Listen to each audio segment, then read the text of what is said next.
Welcome to Slay, the podcast where we dive into all aspects of female health, fitness, and life. I'm your host, Louise Hazel, and in today's episode, we're going to be exploring the topic of restriction. Have you ever found yourself following a restrictive diet or fitness regime? Have you avoided social events because of being overly restrictive? Was it best to just avoid temptation altogether? And when is too much restriction bad for you? Joining me this week to dissect this topic is my partner in crime, my husband, Eric Strangis, and we're here today to discuss restriction. When is it all too much? Now, with dry January behind us, I wanted to talk about this topic at a time when it wasn't going to discourage anyone from making better choices for themselves. But I have to ask the question, what is the point in taking part in dry January if you're just chomping at the bit for a drink come February 1st? I've got so many questions for this podcast today. I don't even know where to start. But to start off, we'll begin with some stats, shall we, Eric? Let's do it. Fabulous. So Dry January is an annual health initiative that began in 2013 by Alcohol Change UK to address the role that alcohol plays in people's lives. Now, having grown up in the UK and also having grown up in a pub, I can honestly say that we as Brits needed it. You know what I mean? Like facts, straight up facts. Give us some more stats for dry January. Okay, Dr. Rocco Iannucci, director of the Fernside Residential Treatment Program at Harvard-affiliated McLean Hospital, said people take the Dry January challenge as a step toward changing their alcohol habits or to explore the effect of a month-long break that a month-long break can have on their health. Yeah, I get that. That seems kind of legit. We'll come back and touch upon some of those topics later, but I think it's nice to take a break sometimes. Sure. According to Sarah Jo Nixon, a cognitive neuroscientist and the director of the Center for Addiction Research and Education at the University of Florida, what a mouthful. If you're a regular drinker and you suddenly change your habits, it can actually make you feel worse rather than better. Is that something you believe in? That's a surprising fact right there. Dr. Duncan B. Clark, a psychiatrist who studies substance use at the University of Pittsburgh, says if you experience any alcohol withdrawal symptoms, particularly those that are severe, such as confusion, hallucinations, fever, or seizures, it's important to consult with a doctor. That seems pretty obvious. Those are pretty severe. Yeah, 100%. Responses. But I would never have thought that like alcohol withdrawal could lead to like really severe symptoms like seizures or even hallucinations. I think if you're drinking a lot, it may. Maybe. That to me is actually news to me. He also stated that people who engage in daily or near daily binge drinking, meaning men who drink 5 or more drinks and women who drink 4 or more drinks within a 2-hour span, should not quit drinking cold turkey without first discussing it with a physician. That's a shocker to me. The idea that like you're just slamming like 4 drinks in a session, perhaps during a lunchtime, but like if you want to stop, make sure you speak to your doctor first. That blows my mind. Gotta wean off the stuff. That blows my mind. I would have just thought that, going cold turkey would have been the best thing for you in that scenario. Apparently not. A study published in 2016 found that even 6 months later, people in Britain who had participated in Dry January drank alcohol on average 1 fewer day per week and consumed nearly 1 drink less each day that they did drink compared with their alcohol use before the break. So they're drinking 6 days instead of 7 now. That's basically what that study says. An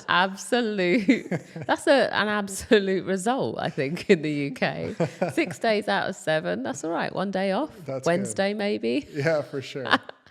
I love it. Eric, you recently decided to abstain and go cold turkey from a certain bakery nearby where we live. What does it mean if you're having to give something up completely in order to focus like on your long-term health? You'll tell us about your journey first and foremost. Yeah, I think, well, first and foremost, it's important to know what you're giving up, right? What were you giving up? To give something up means that you had it in the first place. And I definitely had cookies from Levon Bakery multiple times per day for about 6 months post-wedding. And if you've ever had these cookies, they're essentially the size of two of my palms put together. And that's in both diameter and in height. So they're quite sizable. Delicious chocolatey chips, melty. When you receive them, which I'm saying receive because I discovered about halfway through that you can actually Postmates these cookies. They come warm, right? Like these things are chewy, delicious.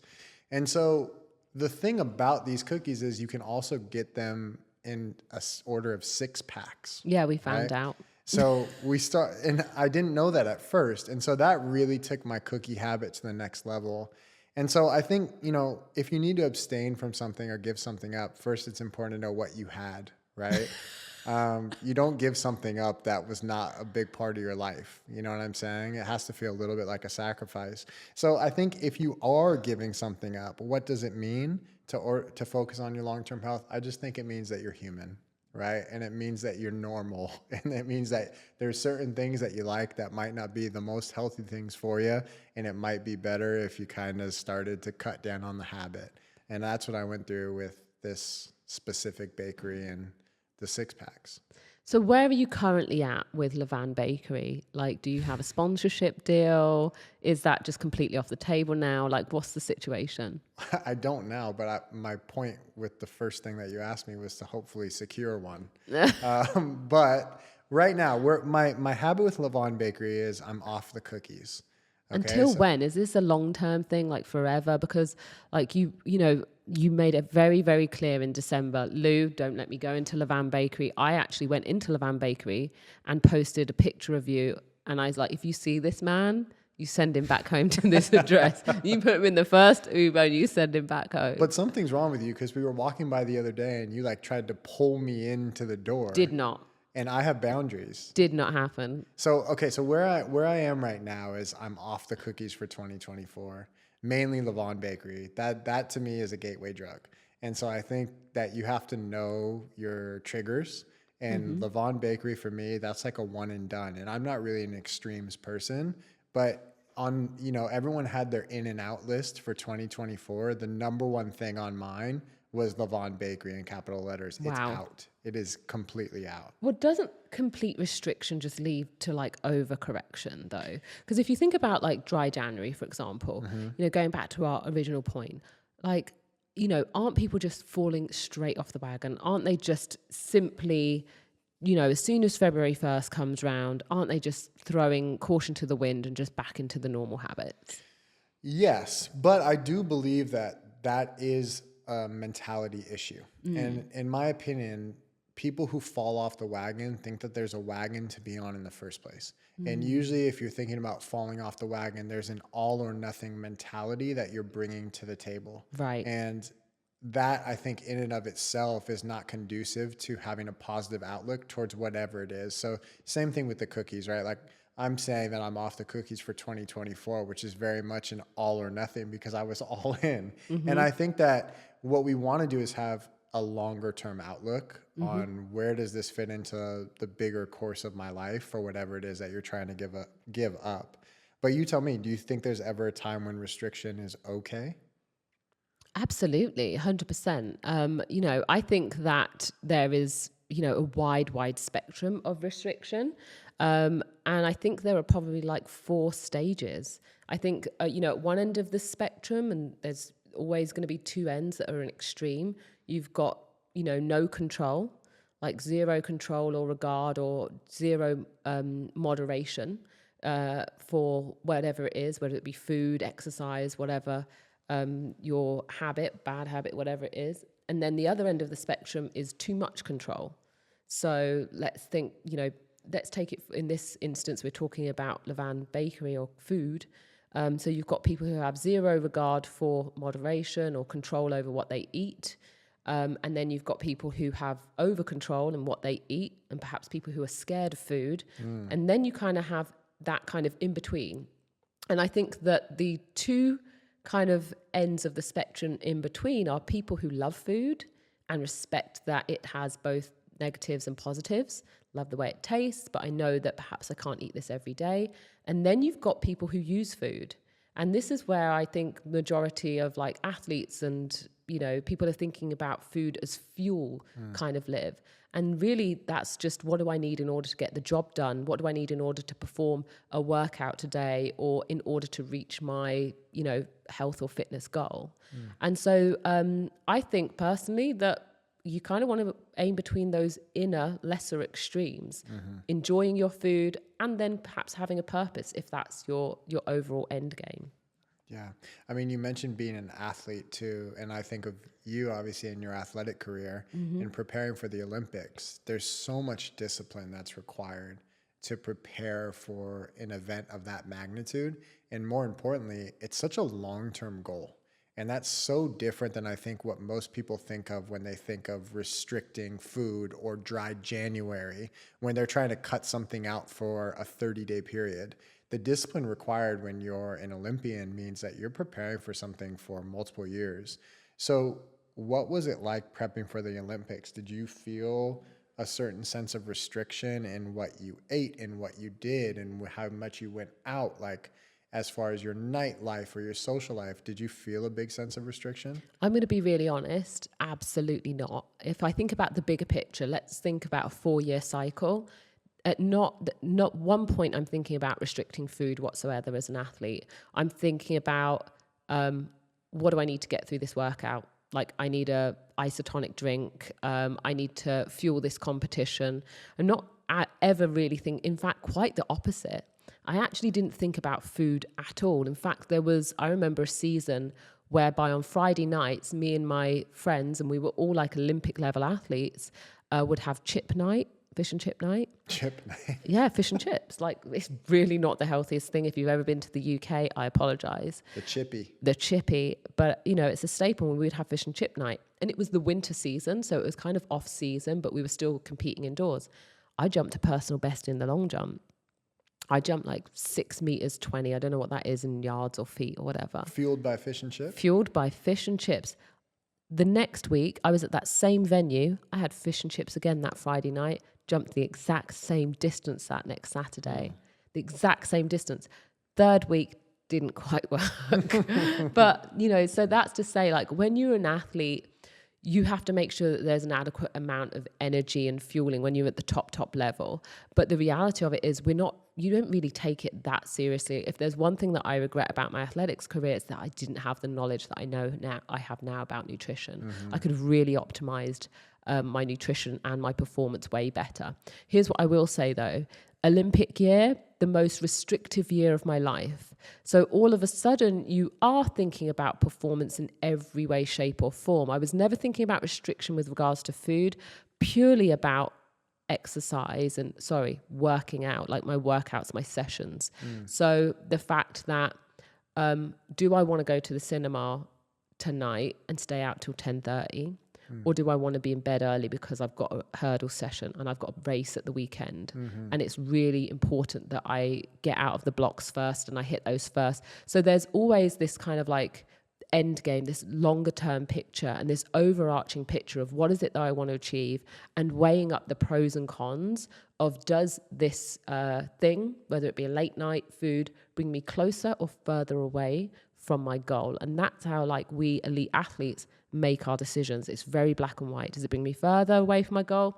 It's out. Does it bring me close to my goal? It's in. So you have to make some very, very strict decisions for yourself that most people wouldn't quite understand. Missing people's weddings, missing birthdays. You'll know about this as well, Eric. You know, from your days in basketball, we talked about this, you know, between ourselves, the fact that, you know, you would miss a lot of family occasions, wouldn't you? Yeah, I mean, basketball season times up with the winter, so I remember missing stuff because I was on the road during Christmas or on the road during Thanksgiving. And at the time, you know, you obviously miss being with your family and you miss those things. But I think the point that you made, that I heard from you, and the thing that I think about when I think of those moments is, it never felt like I was sacrificing necessarily, because what I was trying to do meant so much to me that the other thing in comparison felt smaller. And it's not that your family isn't important when you miss time with your family or going to a wedding or so on and so forth, like you're talking about. It's just that this is a short period of time or something that really matters to you and is really important. And that dream, that vision that you're working towards is so big and feels so real to you that you want to go after it with everything that you have. And so that almost becomes a more important purpose than the downside of missing out on a meal or missing out on something else. And you find ways to make up for, especially on the social side. But I'll know, a really impactful conversation I had was when I was, I think, 11 years old. And my coach, who was a great coach, basketball coach, pulled me off to the side. And we had these binders, and he used to like write stuff in them, and it was almost like being in school, right? He was a great coach. It was awesome. And so we had these like one-on-one meetings with him, and he pulled me off to the side for my one-on-one meeting. And what we talked about was the fact that there were going to be times in my basketball career where I was going to have to make sacrifices. And he said, the example he used was, there's going to be days on a Saturday morning where all of your friends are going to be going to Disneyland and they want you to spend the night on Friday night. And you have to decide whether you're going to wake up and go work out on Saturday morning or whether you're going to spend the night at your friends and stay up late and go to Disneyland and skip the workout. And you're going to have to make that decision, because for you, the trajectory you're on, those are the types of decisions you'll have to make. And I'll never forget that. I was 11 years old, but that's amazing preparation and amazing foresight from a coach. Yeah. But that, to me, I thought about that. I still think about it. It's like, what is it that I actually want for myself? And are the things that I'm doing along the way in line with that? Like, are they deserving of someone who's taking all the steps necessary to get what they want? And I think usually if you take the right steps, more often than not, you'll come pretty close to those things, whatever it is. Now, I want to ask you one question. I want you to think about this really deeply for a minute.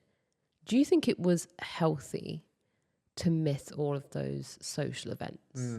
Looking back in hindsight. Yeah, and that's something I think we've talked about this a lot. The things that made you a good athlete, and you were, an athlete on a much larger scale than I was, aren't necessarily the same skills that help you be a productive human being. Like, as an athlete, you have to have the ability to shut off your emotions no matter what the score is. Things are going good, you got to stay even. Things are going terrible, you got to stay even. And you have to almost put your emotions and your feelings to the side, because the competition matters more. And at times in life, that's okay. But over the long term, I don't think that that's necessarily healthy. And we've discussed that together. It's like you have to tune in to how you feel. So is that level of sacrifice healthy? I think in the short term, it's necessary, right? If you want to achieve or accomplish something that's really important to you, there's going to be decisions and trade-offs. I think over the long term, probably not.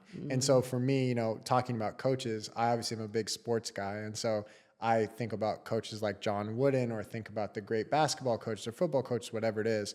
And a lot of them talk about these intense periods of work and these intense periods of rest and relaxation. And those things over the course of a day might not be equal. You're not going to have an equal amount of work, an equal amount of play, an equal amount of relaxation. But over the course of a lifetime or a year or 4 years, there's going to be a level of balance. And I think people misunderstand what balance is. They think that if they're not getting one of those things at all times, they're out of balance. And I disagree. I personally think that there's going to be those intense periods of, let's say, restriction or trade-off. And there's going to be other times where you're not doing that and you're on vacation, or you're relaxed, or there's an easing of some of those things. So that's kind of how I think about it. But what about you? I mean, when your competitive career ended, did you have a big letdown in your self-control or your discipline? Or did you have a sense of dread that you had missed out on stuff? There was definitely like a sense of easing. That easing happened at McDonald's in the Olympic Village.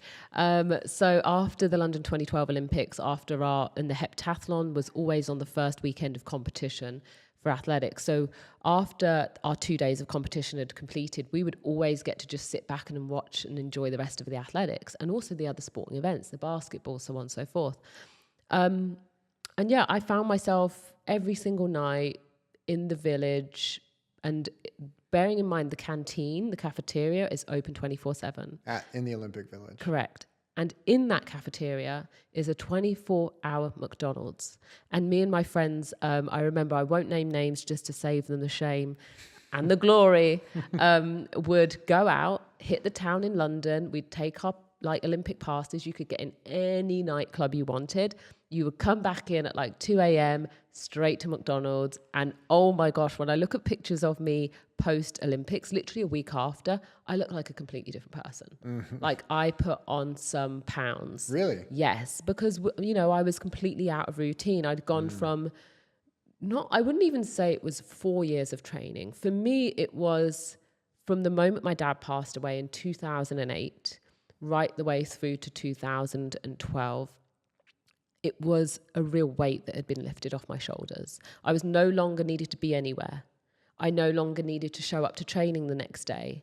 It was the first time in my life that I could take the foot off the gas, because since I was a 10-year-old little girl, my dream was to become an Olympian, and I've finally done that. So for the first time in, 17 years, I could finally breathe. And so when we talk about easing, just a huge, huge relief. And I think that had a very negative impact actually on my body. That was the time actually post-Olympics that I started to get, and I developed ulcerative colitis. So I think the release of stress into my body post-Olympics was immense. Yeah. So that's a really interesting thing. But the other thing when we talk about easing and those periods of pushing and pulling, you know, there's one thing we do here in the gym. Like we've had amazing transformations with our girls here in the gym. You know, they've come in at like 28% body fat, and some of them have dropped all the way down to 15%. And one of the questions that they ask is, can't I just stay at like 15% body fat? The answer is absolutely not. Like, it's amazing to get yourself into amazing shape once a year, but you're not supposed to stay there for 12 months. Yeah. You know, in track and field, we have a winter period, a period of, I wouldn't say hibernation, but a change in training where your body, you know, you're in a intense and hard period of training, but your body needs refueling, it needs rest, it needs recovery. And so one of the things that I've been trying to get our girls to really understand is that we're not supposed to be in peak shape 24/7, you know, 365. There are seasons for pushing and there are seasons for pulling back and allowing the body to recover from the stresses that we place upon it. Yeah. I mean, don't you think that the mental part of that is the hardest part though? Because I think, you know, what you talked about was feeling like you could finally have a big breath at the end of it. And when you're explaining those things to clients, it's also talking about the fact that that's normal, that's okay.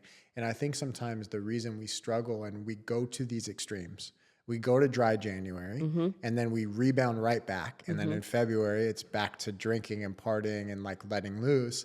I think we go back and forth between those two extremes because the extreme is more appealing to our mentality. And we think that mentally, if we're all in, we're all in. And if we're not all in, then the only other option is being all out. And I think that the healthiest way to have it, what you're talking about, is being within a specific healthy threshold. Yes. Right? There's times where you're going to be a little bit on one side of that threshold and times where you're going to be a little side of the other, and accepting and understanding and acknowledging what that threshold is for you and your specific goal. If it's body weight or body fat percentage and body composition, there's going to be a threshold that you're going to kind of maneuver within. And for women specifically, depending upon where they're at on their cycle and how much water they're retaining, all of those different things are going to impact some of those numbers even throughout the course of a month, let alone the course of a year. And so I think the mental part of that is challenging for some people because the extremes to all of our minds feel like if we're extreme, it's going to work better, right? And the opposite. Where does that come from though? I mean, I don't know. We'd have to ask some of these clinical psychologists. Let's go back to the guy from Britain who said that they're only drinking 6 days instead of 7 after dry January. What did he say? Let's find him. Sam, call him up. But like, where does that mentality come from? I feel like it's more prevalent here in the US, that kind of grind culture. If you're not sweating, then it's not working. That kind of all or nothing attitude.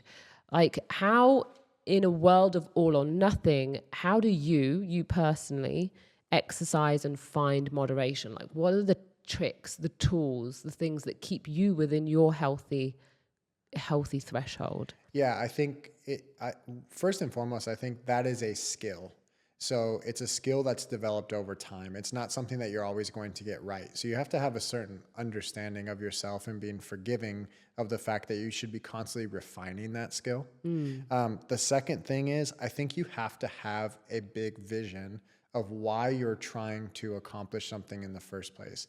If it doesn't matter to you, then the threshold that you're working within means nothing. For some people, there's a triggering moment, right? We know this in fitness. Yeah. When someone comes into the gym after a long period of being away or never working out at all, generally there's some sort of triggering event.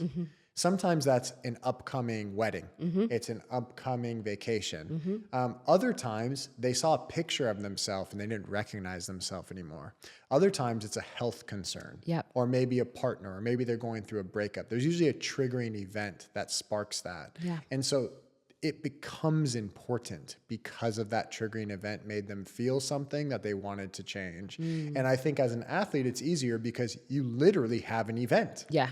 You have, or there already is a scheduled important event. Yeah. And there's also a scoreboard. Yes. You did well or you didn't do as well as you wanted to. You won or you lost. Yes. And I think in life, we don't have that as frequently unless we have some sort of triggering event. So I think it's really important to, in order to have that threshold and that moderation, that balance, and to avoid the extremes, you have to have a big vision of what you want, right? And that is, what do you want to do? Who do you want to be? What do you want to have, right? If you're not sure what those things are, you have to go back to those three things. How do you get clear on what you want? Like, what would you advise somebody to do if they're not clear on, like, you know, just this week, one of our clients came in and was like, you know, I must admit, I've been kind of slacking off this year already because I didn't really have anything that I'm gearing up for, you know? So like, how did you advise your client in that situation? How did you bring them back around? Yeah, when it came down to it was, okay, let's get outside of just the numbers. Let's talk about what can your body do? Is there a performance goal that you're looking forward to, right? Is there something outside of the gym that you want to go do? You know what I'm saying? For some people, that can be a physical activity. For other people, it's envisioning themselves on their next vacation in their, you know, their board shorts or in a tuxedo at some event on the red carpet or whatever it is, right? Or for others, it's who do you want to be? Who do you see your best self as? And how do we prepare you for that person? And that's not always an aesthetic thing. It's a feeling and a sensation. And people feel a certain way about themselves if they're healthy, right? If they're active, right? If they're able to do certain things and live the lifestyle they want. So I think you have to explore those things. And with everybody, it's a little bit different. But oftentimes it's outside of just the metrics. What's your body composition? What's this? What's that? Let's get outside of that a little bit and talk about the bigger picture of why those things even are important to you. Absolutely. Yeah. You know, I think what a shame it is for people to have a triggering event in order to make those necessary lifestyle changes. And often a triggering event is often a negative event. You know, I would love to see a world where the triggering event is like a positive event.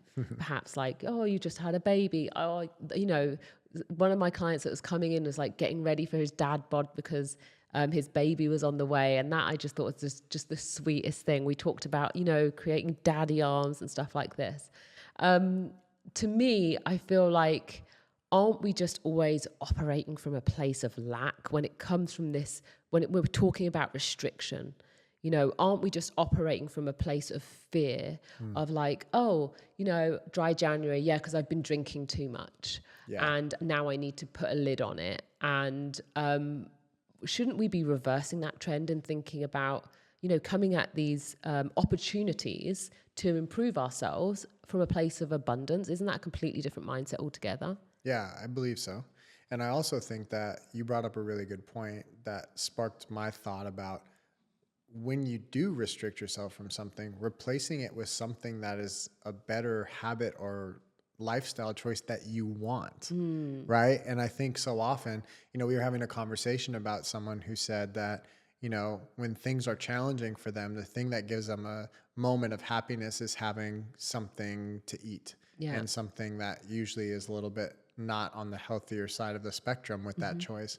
And it's like, okay, cool. And they don't want to do that anymore. because they have a bigger goal now. Yeah. But I don't think that's enough. I think the thing is, well, like, what does it look like for you to make a better choice? What are other things that give you a moment of happiness in your life? And it doesn't have to be food related. It's not replace that food with a healthier food. It's saying, okay, if you're going to quote unquote restrict yourself from eating in those moments when you need something to make you pick up your space and your mood, what are you going to replace it with in your life? What are you going to add? Yeah. Yeah. Add something that you want to do. Absolutely.